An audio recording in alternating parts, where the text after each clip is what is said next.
Welcome back to my channel.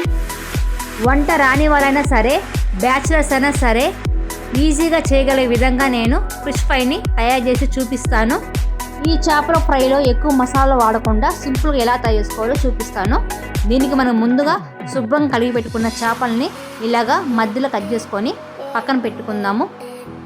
ఒక నిమ్మకాయని మనము సగంగా కట్ చేసుకొని పక్కన పెట్టుకుందాము. ముందుగా శుభ్రం చేసి పెట్టుకున్న చేపల్లో మనము ఆ నిమ్మకాయని పిండుకుందాము. ఈ చేపలకు తగినంత ఉప్పును వేసుకుందాము. ఈ చేపలకు తగినంత కారాన్ని వేసుకుందాము. Fish magic masala, fish fry masala ప్యాకెట్ని మనము వేసుకుందాము. ఈ ఫ్రై మసాలా ప్యాకెట్ వేసుకొని ఉప్పు కారం బాగా పట్టే విధంగా ఈ చేపల్ని బాగా మద్దన చేయండి. అప్పుడు ఉప్పు కారం అంతా కరెక్ట్గా చేపలకు పడుతుంది. ఇలాగ చేపలను మద్దన చేసిన తర్వాత మూత పెట్టుకొని ఒక గంట సేపు ఫ్రిడ్జ్లో కానీ బయట కానీ నానబెట్టుకోండి.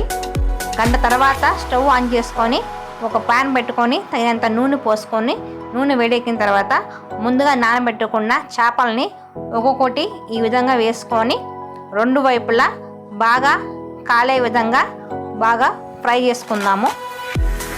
ఎక్కువగా మసాలాలు ఇష్టపడిన వాళ్ళు కూడా ఈ విధంగా ఒకసారి ట్రై చేసి చూడండి.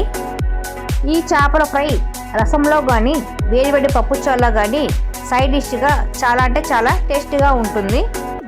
ఒకసారి ఈ విధంగా చేపల ఫ్రైని ట్రై చేసి చూడండి. ఎలా ఉందో నాకు కామెంట్లో చెప్పండి. ఈ చేపల ఫ్రైకి ఒక లైక్ అండ్ సబ్స్క్రైబ్.